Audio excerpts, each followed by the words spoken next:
En la lectura del testamento de mi marido, mi hijastra sonrió desde el otro lado de la mesa de conferencias y dijo, me aseguré de que no heredaras nada. Entonces el abogado de Daniel se quitó las gafas y se echó a reír. No una carcajada, no una risa de película, solo un sonido seco y breve que se le escapó antes de poder contenerlo. Y recuerdo haber pensado, bueno, o estoy a punto de perder mi casa o Isabel ha cometido un error muy caro. Eran las 17 de un martes lluvioso por la mañana en Columbus, Ohio, 11 días después de que enterráramos a mi marido. Todo el mundo seguía llamándolo la lectura del testamento, pero Tomás Herrera ya había explicado que no iba a haber ninguna escena dramática en la que él se pusiera de pie a la cabeza de una mesa de caoba y leyera las últimas voluntades de Daniel con voz estentórea. Esto no era una película antigua. Simplemente le había pedido a la familia inmediata que viniera a su despacho para poder guiarnos a través de los documentos del patrimonio y explicarnos qué pasaría a continuación. Su despacho estaba en el segundo piso de un edificio de ladrillo cerca de Henderson Road. Desde la ventana de la sala de conferencias, podía ver el aparcamiento de un CVS brillando húmedo bajo la lluvia. No era precisamente Shakespeare. Todavía llevaba los mismos zapatos planos negros que había usado en el funeral de Daniel porque no había tenido la energía para guardarlos. Frente a mí se sentaba Isabel, de 34 años, con el pelo perfectamente recogido, el abrigo de color camel doblado sobre la silla a su lado. Las uñas pintadas de ese color rosa pálido que siempre hacía que sus manos parecieran más caras que las mías. A su lado se sentaba la madre de Daniel, Elena, de 79 años, con perlas y la expresión que normalmente reservaba para los restaurantes que la habían sentado demasiado cerca de la cocina. Tomás ni siquiera había abierto su expediente principal cuando Isabel se reclinó y me dedicó esa sonrisa. Me aseguré de que no heredaras nada. Por un segundo, sinceramente pensé que la había oído mal. Miré a Tomás. Él miró a Isabel. Luego vino esa risa. La sonrisa de Isabel desapareció. ¿Qué es tan gracioso? Tomás se volvió a poner las gafas. Nada todavía. Así era Tomás. 67 años, pelo canoso, corbata azul marino y el rango emocional de un parquímetro hasta que decidía decir algo devastador. Me volví hacia Isabel. ¿De qué estás hablando? Ella miró a Elena, luego a mí. Papá arregló el patrimonio. Arregló. Finalmente entendió lo que tenía que pasar. Podía sentir mis dedos apretando el vaso de café de papel que tenía delante. ¿Qué tenía que pasar, Isabel? Se enderezó un poco. La empresa se queda con su familia. Los activos Whitmore se quedan con su familia. Tú te quedas con lo que papá acordó que debías quedarte. La miré fijamente. Yo era su esposa. Elena habló antes de que Isabel pudiera hacerlo. Isabel era su hija. Hay frases que suenan perfectamente normales hasta que alguien las usa para borrar 18 años de tu vida. Esa fue una de ellas. Miré a Elena. Soy consciente. Ella cruzó las manos. Daniel quería que su hija estuviera protegida. ¿Protegida de qué? Elena me miró directamente a los ojos. ¿De qué te lo quedarás todo? Tomás carraspeó. No muy fuerte, pero lo suficiente. Bajé la vista a la mesa porque no confiaba en mi cara. Lo extraño fue que el dinero no fue lo que dolió primero. Fue la facilidad con la que lo hicieron. La forma en que se sentaban allí como si yo hubiera sido una mujer que Daniel había conocido hace 6 meses en un casino. Conocí a Isabel cuando tenía 16 años. 16. Tenía ortodoncia, un permiso de conducir de aprendiz y la costumbre de poner los ojos en blanco con tanta fuerza que yo solía bromear con que se iba a hacer un esguince en algo. Su madre se había mudado a Arizona 2 años antes después de volverse a casar, y Daniel hacía lo mejor que podía para criar a una adolescente mientras dirigía una empresa de climatización que parecía tener una emergencia cada vez que hacíamos planes para cenar. La primera vez que Isabel condujo conmigo, casi se lleva por delante el buzón de Daniel. Agarré el salpicadero y grité, «¡Frena!». Pisó el freno tan fuerte que mi bolso salió volando al suelo. Luego me miró y dijo, completamente seria, «Papá te va a culpar a ti». Me reí tanto que tuve que salir del coche. Años más tarde, Cuando Daniel se quedó atascado en un trabajo comercial en Dayton, la llevé a la orientación universitaria en Ohio State. Cuando su matrimonio se vino abajo, le presté dinero que nunca me devolvió del todo. No se lo pedí. Cuando tuvo una emergencia médica a los 28, me senté a su lado en una sala de espera de un hospital hasta casi las 4 de la mañana mientras Daniel caminaba de un lado a otro por el pasillo y bebía un café terrible de una máquina expendedora. Una vez, en una barbacoa en el jardín, alguien preguntó quién era yo. Isabel había dicho, mi segunda madre, básicamente. Básicamente. Es curioso cómo una palabra puede quedarse contigo durante años. Ahora metió la mano en una carpeta de cuero y sacó varias páginas grapadas. Las deslizó sobre la mesa de conferencias. Ahí tienes. Bajé la vista. Daniel Whitmore. Su nombre, su firma, una fecha. 12 de febrero. Se me encogió el estómago. ¿Qué es esto? Isabel respondió antes que Tomás. El plan de sucesión de papá.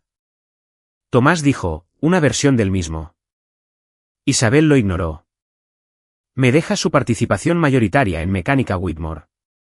Leí la primera página, luego la segunda. El lenguaje legal tenía una forma de hacer que las cosas simples parecieran necesitar una linterna y un mapa, pero entendí lo suficiente. Según ese documento, se suponía que Isabel recibiría la mayor parte de la participación empresarial de Daniel. Yo me quedaba con la casa y varios otros activos, pero no con el papel en la empresa que había asumido que Daniel y yo ya habíamos acordado años antes. Miré a Tomás. ¿Es esto real? Sí. Eso dolió más que si hubiera dicho que no. Tragué saliva. Así que Daniel firmó esto. Sí. Isabel se reclinó. Exactamente. La miré. Tenía esa pequeña sonrisa de nuevo. No tan confiada ahora, pero todavía estaba allí. Por primera vez esa mañana, no estaba enfadada con ella. Estaba enfadada con Daniel. Porque aparentemente, en algún momento antes de morir, mi marido realmente había considerado cambiarlo todo sin decírmelo. Empujé los papeles de vuelta hacia Tomás. ¿Es este su testamento final? Tomás apoyó una mano en la carpeta. No. La cara de Isabel cambió. Se volvió hacia él. ¿Qué quieres decir con que no? Tomás señaló la fecha de febrero con un dedo. ¿De dónde sacaste esta copia? Papá me la dio. ¿Cuándo? En febrero. ¿Y te dijo Daniel que nunca volvió aquí después de eso? Isabel vaciló. No, pero... Tomás abrió un expediente más grueso a su lado. La habitación se quedó muy silenciosa. Sacó otro juego de documentos. Daniel volvió a verme el 28 de marzo. Isabel dejó de moverse. Miré los papeles frente a Tomás, luego a ella. Y por primera vez desde que me dijo que no heredaba nada, parecía menos una mujer que ya había ganado. Parecía alguien que acababa de darse cuenta de que el juego había comenzado sin ella. Tomás no se apresuró. Esa era una de las cosas que me gustaban de él. Aunque esa mañana quería arrebatarle la carpeta de las manos y leerlo todo yo misma. Alineó los papeles frente a él, se ajustó las gafas y dijo, Daniel revisó su plan de sucesión de nuevo el 28 de marzo. Isabel lo miró fijamente. No, no lo hizo. Tomás levantó la vista. Yo estaba aquí. Elena se movió en su silla. Isabel se inclinó hacia adelante. Papá me lo habría dicho. Tomás le dirigió una mirada que era casi amable. La gente no siempre le cuenta a sus familias lo que le cuenta a sus abogados. Eso nos afectó a todos. Especialmente a mí. Me crucé de brazos. Entonces, ¿qué cambió? Tomás me miró primero a mí, luego a Isabel. Cambió la forma en que se manejaría su participación empresarial. También cambió cómo se harían ciertas distribuciones a Isabel. La voz de Isabel se agudizó. Por culpa de ella. Me señaló. Tomás ni siquiera miró en mi dirección. No. ¿Cómo lo sabes? Porque Laura no estaba presente. Isabel abrió la boca. Tomás continuó.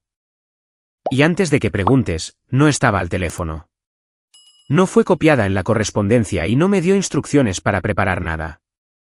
Isabel se recostó. Debería haberme sentido aliviada. En cambio, me sentí mal. Daniel lo había cambiado todo en febrero, luego lo había vuelto a cambiar en marzo, y de alguna manera su esposa había logrado ser la última persona en la sala en saberlo. Miré a Tomás. ¿Te dijo por qué? Sí. Esperé. Tomás vaciló. Hay partes de esa respuesta que tendré que explicar en contexto. Odiaba las frases de abogado. Siempre sonaban como si alguien le hubiera puesto una valla a la verdad. Isabel señaló los papeles de febrero con un dedo. Esto es lo que papá quería. Tomás dijo, era lo que quería el 12 de febrero. Esa fue su decisión final. No. Sigues diciendo eso como si. Isabel, la voz de Tomás se mantuvo tranquila. ¿Entiendes que tú personalmente no puedes desheredar a la esposa de tu padre? Ella parpadeó. Papá cambió su testamento. Eso no es lo que he preguntado. Por primera vez, casi sonreí. Casi. Tomás explicó que, como cónyuge supérstite de Daniel, yo tenía ciertos derechos que no desaparecían solo porque Isabel hubiera visto un documento que le gustaba más. Lo explicó de forma sencilla, lo cual agradecí. No necesitaba una clase de derecho. Necesitaba saber si tenía que empezar a hacer cajas. Tomás dijo que no. La casa era mía. Algunos activos de jubilación e inversión ya estaban configurados para pasar según los acuerdos de beneficiarios.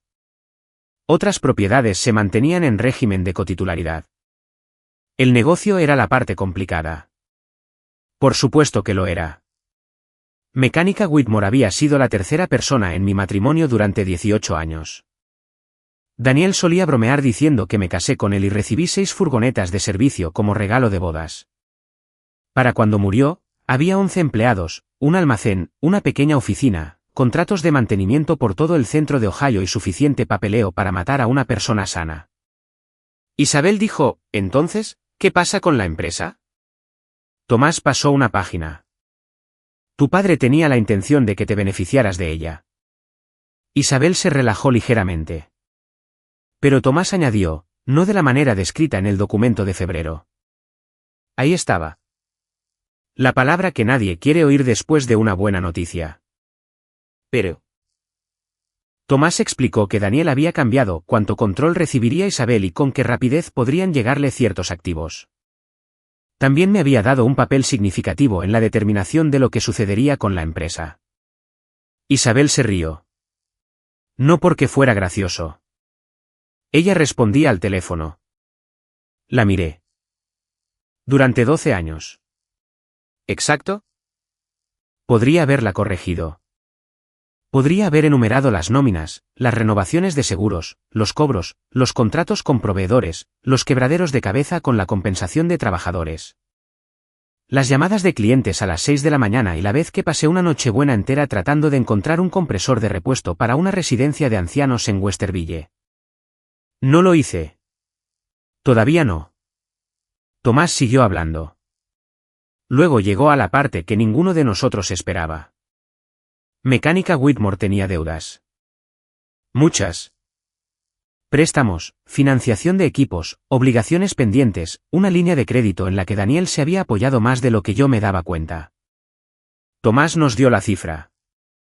Aproximadamente $1,2 millones en deudas comerciales totales y obligaciones relacionadas. Isabel literalmente dejó de respirar por un segundo. Dije, ¿me estás diciendo que debo $1 millón? No, Tomás respondió a esa pregunta rápidamente. Tú personalmente no debes $1.200.000. Exhalé. Pero la empresa no vale lo que Isabel parece pensar que vale. La cabeza de Isabel se giró bruscamente hacia él. ¿Qué significa eso? Significa que el valor no es el número que alguien imagina cuando oye negocio familiar. Se restan las deudas.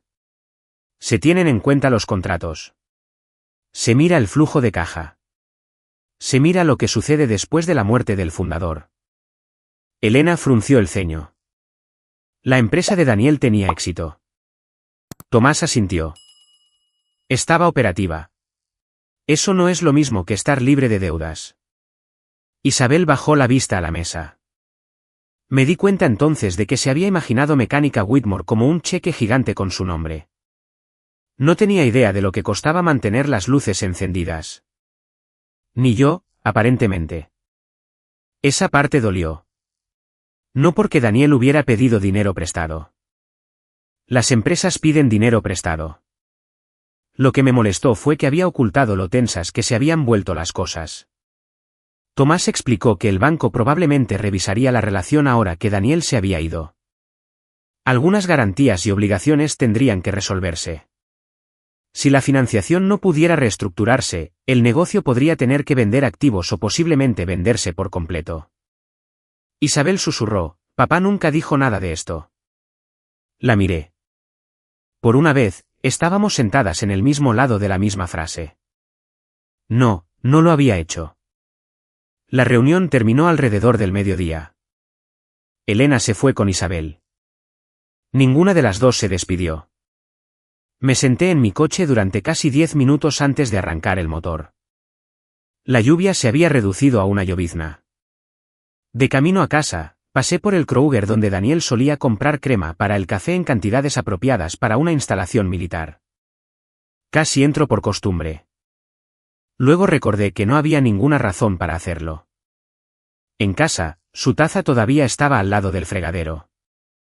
De cerámica azul, con un desconchón cerca del asa. Sus gafas de leer estaban en la mesa junto a su sillón reclinable. Las tarjetas de pésame seguían apiladas sin abrir. Me quedé allí mirando todo aquello. Luego me senté en su silla. Durante 11 días, había estado mayormente triste. Esa tarde me enfadé. No con Isabel, con él. Miré hacia la cocina vacía y dije, podrías haber mencionado esto, Dan. La casa permaneció en silencio. Cualquier cosa de esto. Fue entonces cuando lloré. No porque pensara que estaba perdiendo dinero, sino porque Daniel había pasado meses tomando decisiones sobre nuestra vida y de alguna manera decidió que yo estaría mejor sin saberlo. 2 noches después, a las 7:18, sonó mi teléfono. Susana Palmer, la contable de Daniel. Casi lo dejo pasar al buzón de voz. Luego contesté. Hola, Susana. Laura, ¿estás en casa? Sí. Hubo una pausa. Antes de que te envíe algo por correo electrónico, necesito que me prometas que no llamarás a Isabel. Me incorporé. ¿Por qué iba a llamar a Isabel? Susana se quedó en silencio por un segundo. Luego dijo, porque cada pago tiene su nombre. A la mañana siguiente estaba en Mecánica Whitmore antes de las 8. Susana ya había hecho café, lo cual fue desafortunado porque Susana hacía café de la misma manera que algunas personas hacen alquitrán para tejados. Tomé una taza de todos modos. La oficina se veía exactamente como Daniel la había dejado. Órdenes de trabajo sujetas a un tablero. 3 facturas debajo de una grapadora. Una pila de filtros de horno junto a la puerta trasera que había estado allí desde enero. El almuerzo de alguien estaba etiquetado como Mike, no tocar, lo que prácticamente garantizaba que Mike nunca volvería a verlo. Afuera, 6 furgonetas de servicio estaban aparcadas en 2 filas desiguales. Este era el imperio de Daniel. 11 empleados, un almacén, una nevera en la sala de descanso cubierta de imanes y una cafetera que había estado goteando sobre el mostrador desde la administración de Obama. Susana tenía 58 años, usaba gafas de leer en una cadena y había trabajado para Daniel casi 14 años. Si estaba preocupada, se notaba porque limpiaba cosas que ya estaban limpias. Esa mañana, limpió su calculadora 2 veces. Siéntate, dijo. Odio cuando la gente empieza las conversaciones de esa manera. El resto te va a gustar menos. Giró su monitor hacia mí. Había filas de transacciones, fechas, cantidades, números de cuenta. Vi el nombre de Isabel casi de inmediato. Y Whitmore Consulting LLC. ¿Cuánto? Susana me entregó un resumen impreso. Leí el total 2 veces. $186.000 en unos 18 meses. ¿A cambio de qué? Eso es lo que he estado tratando de averiguar. Algunos pagos estaban etiquetados como anticipos de consultoría, otros como honorarios de asesoramiento, o reembolsos. Miré a Susana. ¿Qué consultoría? Ella negó con la cabeza. Nunca la vi asesorar en nada. Se me calentó la cara. Le sacó dinero a su padre. Susana levantó una mano. No he dicho eso. Me acabas de mostrar $186.000. Te he mostrado pagos. ¿A Isabel? Sí. Entonces, ¿qué me estoy perdiendo? Susana buscó otra carpeta. Daniel los aprobó. Eso me detuvo. Me mostró las autorizaciones, algunas electrónicas, otras manuscritas. La firma de Daniel era inconfundible. Lo había visto firmar tarjetas de Navidad con esa misma, impaciente durante 18 años.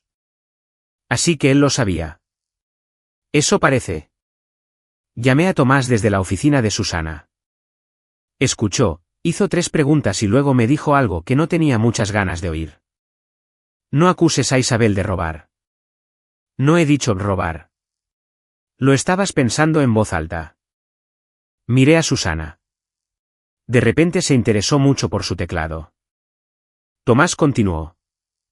Si Daniel autorizó esos pagos, averiguaremos por qué antes de que nadie saque conclusiones. Colgué y volví a mirar el total. 186.000. Y de repente volví a nuestra mesa de la cocina en 2011.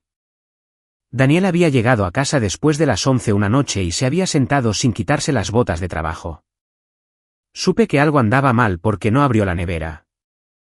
¿Cuánto falta?, pregunté. Me miró. ¿Qué?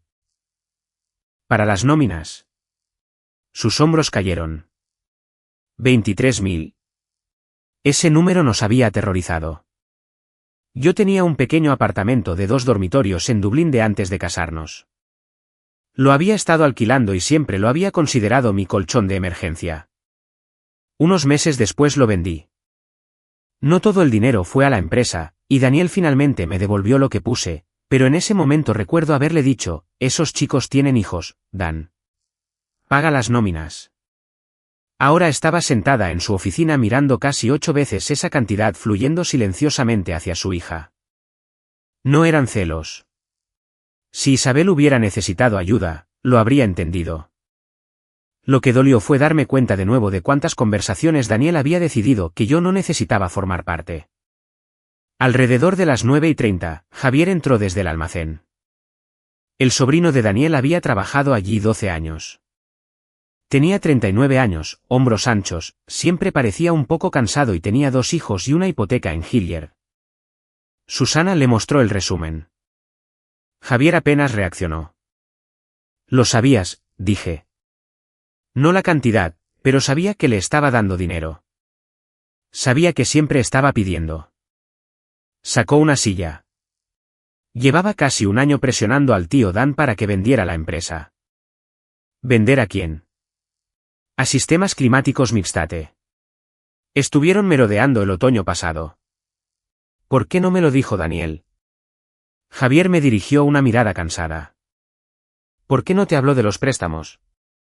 Buen punto. Javier dijo que Isabel quería que Daniel se jubilara y aceptara la oferta. Quería el cheque, dijo.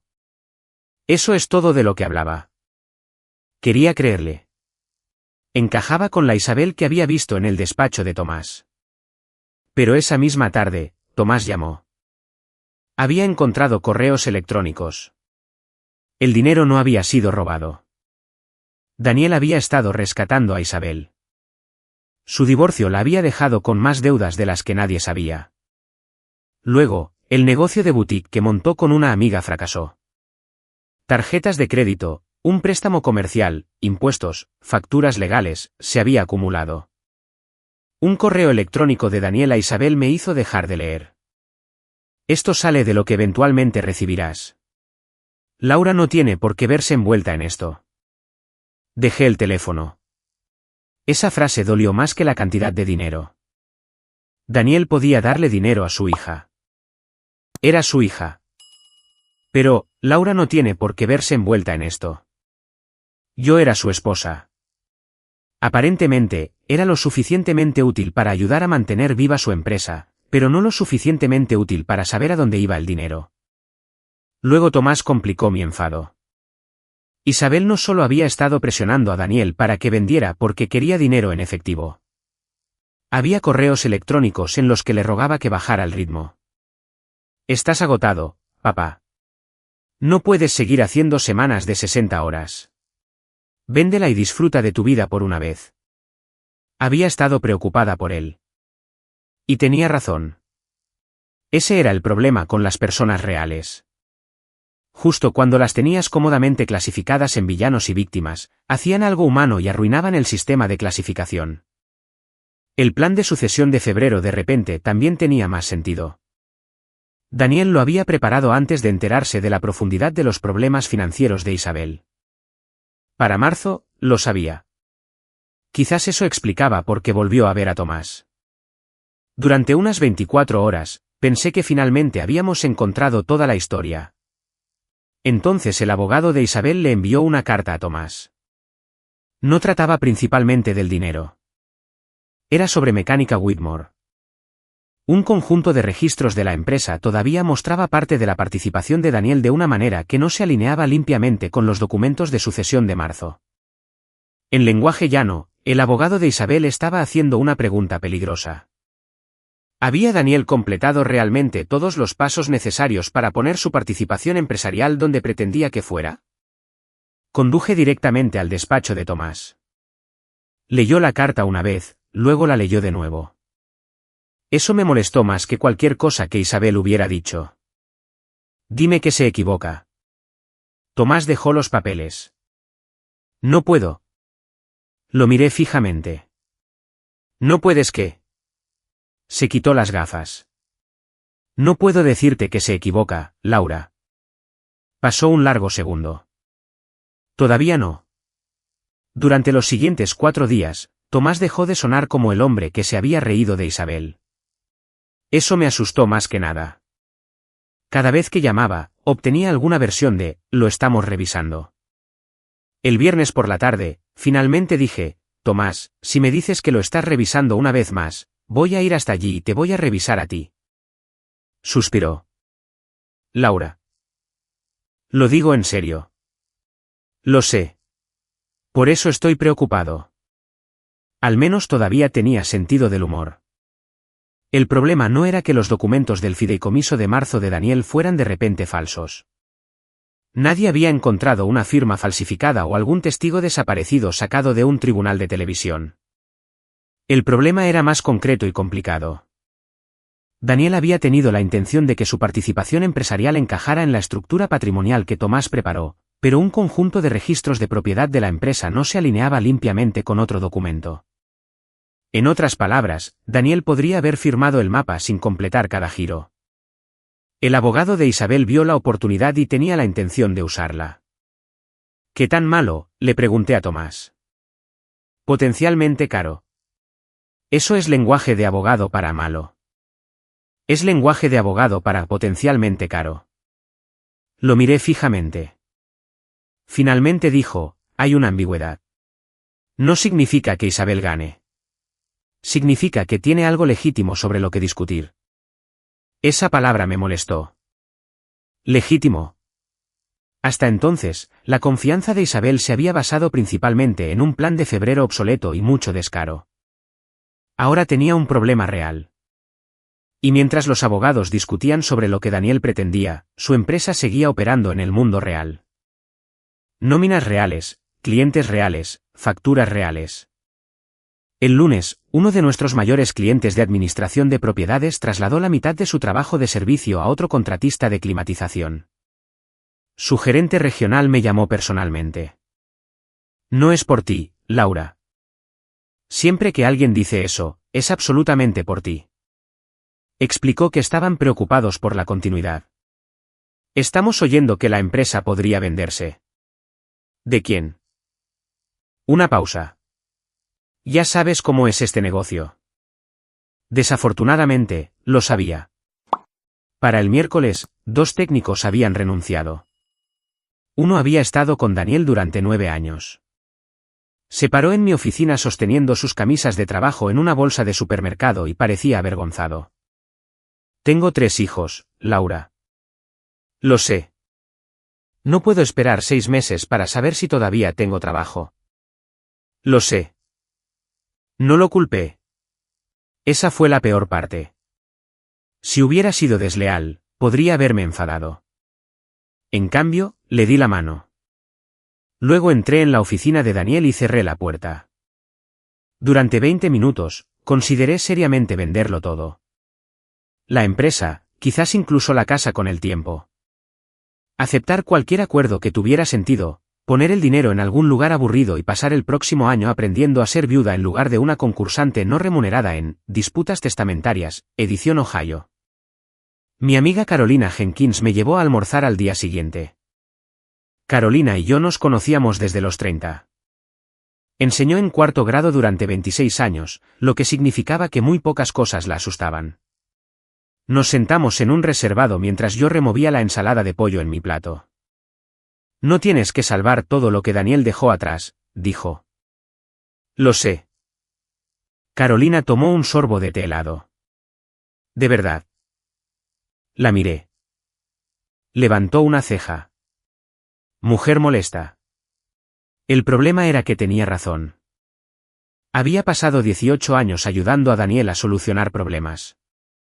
En algún momento del camino, había empezado a tratar cada problema que él dejó atrás como mi responsabilidad. Esa tarde, Javier entró en la oficina y me dijo de nuevo que vender sería un error. Si Isabel consigue el control, aceptará la primera oferta. Pareces muy seguro. ¿La conozco? Aparentemente, todo el mundo la conocía. Entonces, Susana, que estaba clasificando facturas cerca, dijo casualmente, Javier todavía piensa que Daniel le iba a dar esa parte de la propiedad algún día. Javier se quedó en silencio. Me volví hacia él. ¿Qué parte de la propiedad? Susana miró de mí a Javier. Oh. Eso fue todo lo que dijo. Oh. Javier se frotó la nuca. El tío Dan y yo hablamos. ¿Cuántas veces? Algunas. Sobre darte parte de la empresa. ¿Un pequeño porcentaje? ¿Se firmó algo? No. Me lo dijiste. No respondió. Me recliné. Así que, cuando me dijiste que Isabel quería vender y destruir los trabajos de todos, no eras exactamente neutral. No mentí. Esa es una defensa muy específica. Su mandíbula se tensó. Si le vende a Mixtate, podría estar fuera en un mes. También la mitad de los chicos de ahí fuera. Lo entiendo. Entonces, ¿qué diferencia hay en mi razón? Porque ahora mismo, Javier, me gustaría que una persona me dijera toda la verdad antes de decidir qué parte de ella es útil. Él bajó la vista. Me arrepentí de la brusquedad casi de inmediato. Javier tenía una hipoteca, hijos, una vida ligada a esa empresa. Tampoco era malvado. Tenía miedo. Aparentemente, el duelo no era lo único que Daniel nos había dejado. Había dejado a todos protegiendo su propio rincón. Una semana después, Tomás me llamó de vuelta a su despacho. Tenía una carpeta que Daniel le había autorizado a retener con sus registros de planificación patrimonial. Ninguna grabación secreta, ninguna carta dramática dirigida, para ser abierta después de mi muerte. Solo notas de reuniones, correspondencia, documentos financieros y registros del periodo en que Daniel revisó su plan. Tomás me mostró lo suficiente para establecer algo importante. Daniel sabía lo que estaba haciendo. Se había preocupado por la deuda de Isabel y el dinero que ya le había adelantado. No quería desheredarla. Quería proteger parte de lo que ella recibía para que no desapareciera inmediatamente en manos de los acreedores y otra mala decisión empresarial. Entonces Tomás encontró una nota manuscrita de una reunión. La leyó en voz alta. Laura entiende lo que esta empresa le debe a la gente mejor de lo que Isabel entiende lo que vale la empresa. Cerré los ojos. Eso suena irritantemente a él. Tomás sonrió. Muchísimo. Y ahí estaba. Daniel se había sentido decepcionado con Isabel. Pero no había intentado castigarla. Incluso al final, seguía siendo su padre. Eso cambió algo en mí. Porque si Daniel, con todas las razones para estar enfadado, todavía había intentado proteger a su hija, ¿qué estaba tratando de lograr yo exactamente?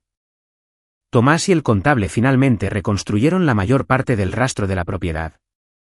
El abogado de Isabel había encontrado una ambigüedad real, pero no el defecto fatal que afirmaba. Aún así, el litigio podría llevar meses, quizás más. Podría drenar dinero del patrimonio y debilitar a la empresa mientras todos luchaban por lo que quedaba. Tomás recomendó la mediación. ¿Puedo ganar?, pregunté. Probablemente. Eso no es muy reconfortante. El consejo legal rara vez lo es. Cerró la carpeta. La mejor pregunta es ¿qué te cuesta ganar? Esa noche Isabel me envió un mensaje de texto. Deberías quedarte con la casa y marcharte. Miré esas palabras durante mucho tiempo. 6 semanas antes podría haber respondido. Esa noche simplemente apagué el teléfono. A la mañana siguiente llamé a Tomás. Fija la reunión. La mediación comenzó a las 9 de un jueves por la mañana en el centro de Columbus. A las 8:45 ya había decidido que odiaba la mediación. No porque hubiera pasado nada todavía, sino porque había demasiadas jarras de agua con hielo. Cada sala de conferencias tenía una. Aparentemente, una vez que los abogados alcanzaban una cierta tarifa por hora, el agua del grifo ordinaria ya no era emocionalmente suficiente. Tomás estaba a mi lado repasando sus notas cuando pregunté, ¿qué pasa exactamente si esto no funciona? Seguimos intentándolo hasta que el mediador decida que no vamos a ninguna parte, y luego litigio. ¿Juicio? Sí, y cuesta más. Considerable. Asentí. Ahí está. Ese es el Tomás que conozco. Casi sonrió. Esto no es un tribunal, Laura. Nadie gana hoy por dar el mejor discurso. Eso resultó ser solo parcialmente cierto. Isabel llegó con su abogado 10 minutos después. Llevaba un traje azul marino y se comportaba de manera diferente a como lo había hecho en nuestra primera reunión, menos engreída, más preparada. Elena también vino, aunque solo participó en parte de la discusión. También había una mediadora neutral llamada Elisa Price, y un contable que había revisado los registros de Whitmore. Javier no estaba sentado a mi lado. Fue deliberado. Sus preocupaciones eran legítimas, pero también sus intereses. No iba a presentarlo como un noble soplón familiar cuando el hombre tenía su propia hipoteca dependiendo del resultado. La primera hora fue dolorosamente civilizada. Luego, el abogado de Isabel puso su propuesta de acuerdo sobre la mesa. Isabel recibiría el control de la participación empresarial de Daniel y una distribución inmediata mayor. Yo me quedaría con la casa y otros activos que ya pasaban a mí. A cambio, ella retiraría la impugnación. Isabel me miró. Tú te quedas con la seguridad, yo con el negocio de papá. Dije, los empleados de tu padre no son muebles, Isabel. Su boca se tensó. No hagas eso. No finjas que esto es por los empleados. Esperé. Se inclinó hacia adelante. Te casaste con papá después de que él ya lo había construido todo. Ahí estaba. No el fideicomiso, no la deuda, no los registros de propiedad en disputa. La cosa debajo de todo ello. Puse las manos planas sobre la mesa. Cuando me casé con tu padre, Mecánica Whitmore tenía 6 empleados, 2 furgonetas que deberían haber sido sacrificadas, un techo que goteaba sobre la fotocopiadora y una cuenta corriente que podía arruinarte el fin de semana. Eso no es lo que papá me dijo. Entonces tu padre lo editó. Elena se movió en su silla. Isabel dijo, respondías al teléfono. ¿Lo hacía? Parecía casi complacida. Y las nóminas, las renovaciones de seguros, los cobros, las disputas con proveedores, los beneficios, la programación cuando tu padre estaba en trabajos. Pasé una nochebuena buscando un compresor para una residencia de ancianos porque se les había estropeado la calefacción. Isabel apartó la mirada. Continué. Y en 2011, vendí un apartamento que tenía antes de casarme con tu padre. Eso llamó la atención de Elena. ¿Qué apartamento? El de Dublín. Isabel frunció el ceño. Dijiste que lo vendiste porque ya no querías ser casera. En parte. Pero $2,300 de esa venta ayudaron a cubrir las nóminas cuando la empresa andaba corta de dinero. Nadie habló. Daniel me lo devolvió más tarde, dije. No estoy diciendo que compré la empresa. Te estoy diciendo que estuve allí. La cara de Isabel se endureció de nuevo. Siempre te haces parecer indispensable. No, pasé 18 años asumiendo que no tenía que demostrar que pertenecía a mi propio matrimonio. Eso finalmente silenció la habitación. Después del almuerzo, el contable repasó los pagos a Whitmore Consulting LLC.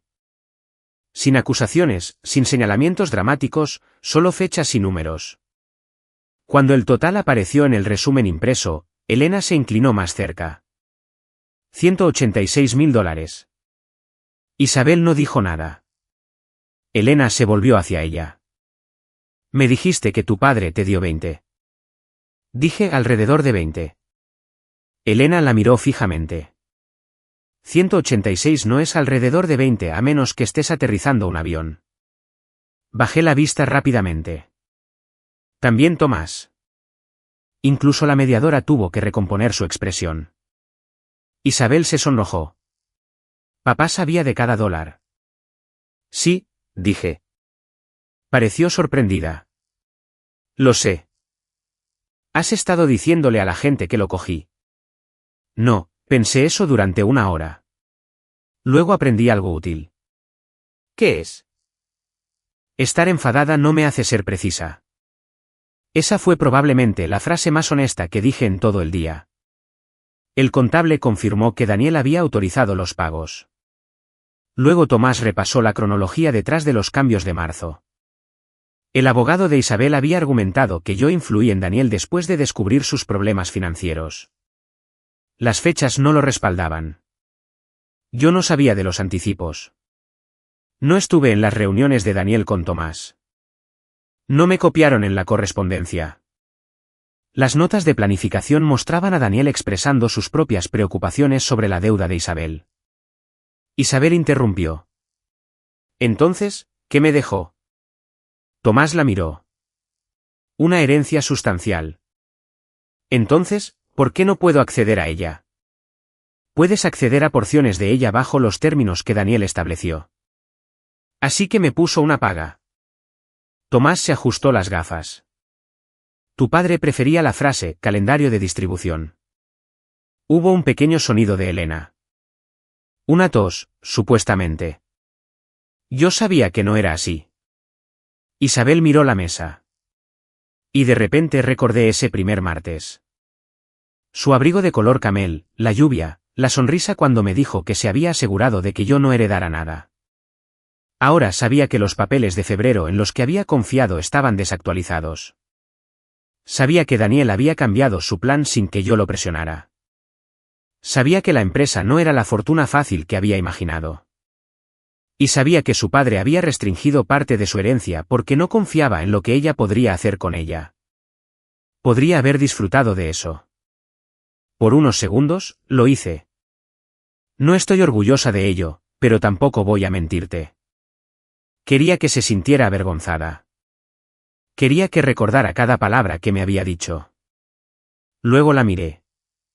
Ya no tenía 34 años, no para mí.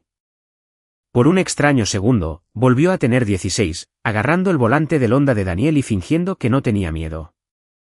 Mi abogado me había explicado lo que podría significar continuar con la disputa. Más gastos, más escrutinio, más registros financieros, más meses de lucha.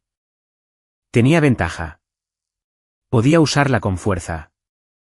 En lugar de eso, dije, no estoy tratando de recuperar el dinero que tu padre ya te dio. Isabel levantó la vista. ¿Por qué no? Porque él te lo dio. No respondió. Y no le pido a nadie que use el fideicomiso para castigarte. Su expresión cambió. Pero vas a dejar de decirle a la gente que te robe la vida de tu padre.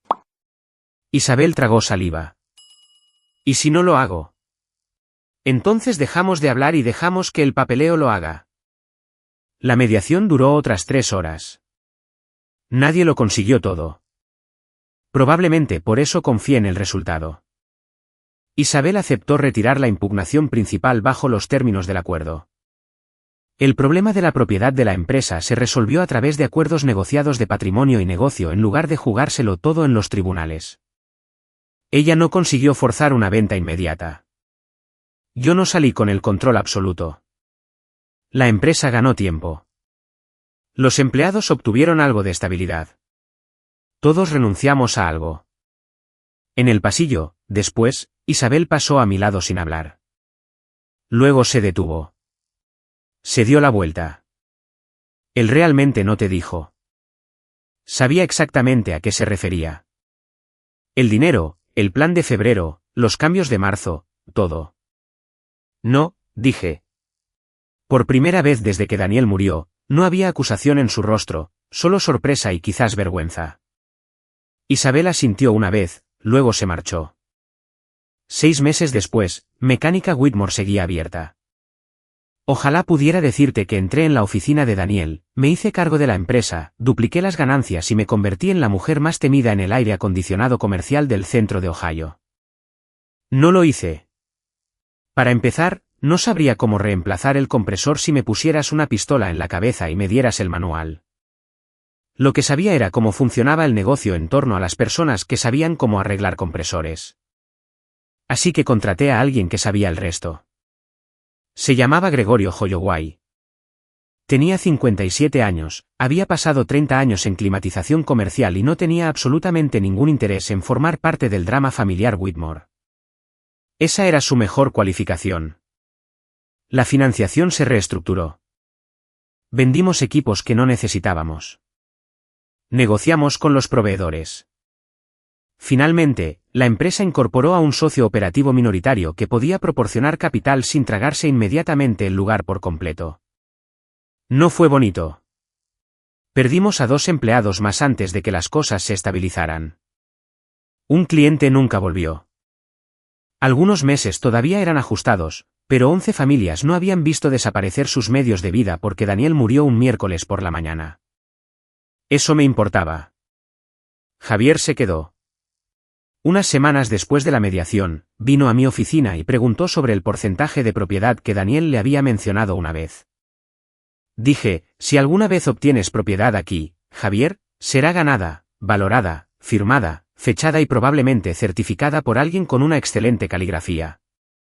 Sonrió. Justo. Ya he tenido suficientes planes de negocio familiares escritos en la memoria de la gente. También justo. Las cosas con Isabel estaban más tranquilas, no mejor. Más tranquilas. Hay una diferencia. Intercambiamos algunos mensajes de texto prácticos sobre las pertenencias personales de Daniel. Vino una vez a por una caja de fotografías de la infancia. Le envié algunos papeles de impuestos. Nadie escribió, te quiero. Nadie añadió emojis de corazón. A los 53 años, había aprendido a no confundir el silencio con la paz, pero también había aprendido a no pinchar el silencio con un palo solo para ver que salía arrastrándose. La parte más extraña fue que una vez que el lío legal se calmó, el duelo finalmente tuvo espacio para volver. Durante la lucha por el patrimonio, tenía plazos, llamadas, reuniones bancarias, documentos, problemas que se podían meter en carpetas. Luego, una mañana, me desperté a las 5:40 y busqué el lado de la cama de Daniel porque era cuando solía sonar su despertador. Mi mano aterrizó en sábanas frías. Eso dolió más que cualquier cosa que Isabel me hubiera dicho. Todavía compré la crema para el café de Daniel una vez sin pensar. Llegué a casa antes de darme cuenta de que estaba en la bolsa de la compra. Sus gafas de leer seguían al lado de su sillón reclinable. Carolina me preguntó una vez por qué no las había movido. Lo haré. ¿Cuándo? Cuando lo haga. Ella asintió. Por eso Carolina había sido mi amiga durante 23 años. Sabía cuando una respuesta era una respuesta. Era un domingo por la tarde en octubre cuando Isabel apareció en mi puerta. Llevaba una caja de cartón, sin maquillaje, vaqueros, el pelo en una coleta. Parecía más joven o quizás solo cansada. Encontré algunas cosas en el trastero de papá. Me hice a un lado. Llevó la caja a la mesa de la cocina. Dentro estaba la vieja sudadera de Ohio State de Daniel, algunas fotografías, 2 navajas de bolsillo, un montón de tarjetas de cumpleaños y una tarjeta del Día del Padre hecha a mano. La reconocí de inmediato. Cartulina azul, letras rojas torcidas. El mejor papá de Ohio. Me reí suavemente. ¿Hiciste esto? Isabel la cogió. Tú me ayudaste. Tenías 16 años. Lo recuerdo. Se sentó. Durante un rato, ninguna de las dos dijo nada. Luego Isabel frotó un pulgar por el borde de la tarjeta. Fui horrible contigo. La miré. Sí. Levantó la cabeza. Luego, a pesar de sí misma, se rió. Se supone que no debes estar de acuerdo tan rápido. Tengo 53 años. No me queda tiempo suficiente para mentir por pura formalidad. Eso la hizo reír de nuevo. Luego se le llenaron los ojos de lágrimas. Saqué 2 tazas de café del armario. Isabel me observó. Después de que mamá se mudara, papá era básicamente todo mi mundo. Lo sé. Cuando llegaste, me dije a mí misma que me caías bien. Eso es alentador. ¿Me caías bien? ¿Mejor? Sonrió brevemente. Luego la sonrisa desapareció. Pero cada año había más de su vida que no tenía nada que ver conmigo. Vuestros viajes de aniversario, la empresa, vuestros amigos, tu casa. Nuestra casa. Ella asintió. Nuestra casa. Esa corrección importaba. Bajó la vista a la tarjeta del Día del Padre. Cuando empezó a cansarse todo el tiempo, me asusté. Quería que vendiera la empresa. ¿Y querías el dinero? Me miró. Sí. Agradecí que no lo disfrazara. Quería ambas cosas. Quería que se jubilara y quería el dinero. Después de que muriera, ya no podía separar nada de eso. Serví el café. Isabel dijo en voz baja, me convencí de que me lo habías quitado. No lo hice. Lo sé. Puse su taza sobre la mesa. ¿Lo sabes ahora? Ella asintió. Había una cosa que no había planeado decirle. Pero sentada allí, decidí que se lo merecía. Durante un tiempo, quise que Tomás encontrara algo que te dejara sin nada. Me miró fijamente. Quería que te doliera, dije. Después de lo que dijiste en esa oficina, quería que el papeleo te castigara. Isabel no se movió. ¿Por qué no lo hiciste? Porque tu padre no lo hizo. Esa era la verdad. Daniel se había sentido decepcionado con ella, enfadado, probablemente, pero incluso entonces intentó proteger a su hija de sus peores decisiones. Me di cuenta de que si usaba su muerte para hacerte daño solo porque podía, me convertiría exactamente en quien pensabas que era. Isabel se secó una mejilla. No le dije que todo estaba perdonado. No lo estaba. No me pidió que fingiera que lo estaba. Bebimos café. Se quedó hasta casi las 6. Fue suficiente. He pensado muchas veces en ese martes lluvioso en el despacho de Tomás y en el momento en que se rió. En aquel entonces, pensé que la broma era para Isabel. Ahora creo que todos entendimos mal algo. Isabel pensaba que la herencia significaba dinero. Elena pensaba que significaba sangre. Javier pensaba que significaba el futuro de la empresa, y durante un tiempo yo pensé que el testamento de Daniel necesitaba demostrar que mi matrimonio importaba. No lo necesitaba. El papel puede dividir la propiedad. No puede medir 18 años.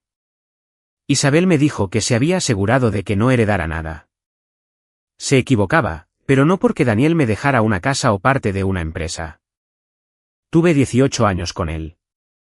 Años buenos, años difíciles, cenas de los martes, discusiones tontas, facturas que pagamos, gente a la que ayudamos, errores que ambos cometimos y conversaciones que deberíamos haber tenido antes. Ningún documento de sucesión podía darme esos años, y nadie sentado al otro lado de una mesa de conferencias podía quitármelos. Las gafas de leer de Daniel siguen al lado de su silla. Las moveré con el tiempo. Algunas cosas simplemente tardan más en guardarse. Si alguna vez has aprendido que lo que alguien deja atrás puede ser más grande que lo que está escrito en un testamento, probablemente lo entiendas. Y si te apetece quedarte para otra historia, estaré encantada de tener compañía.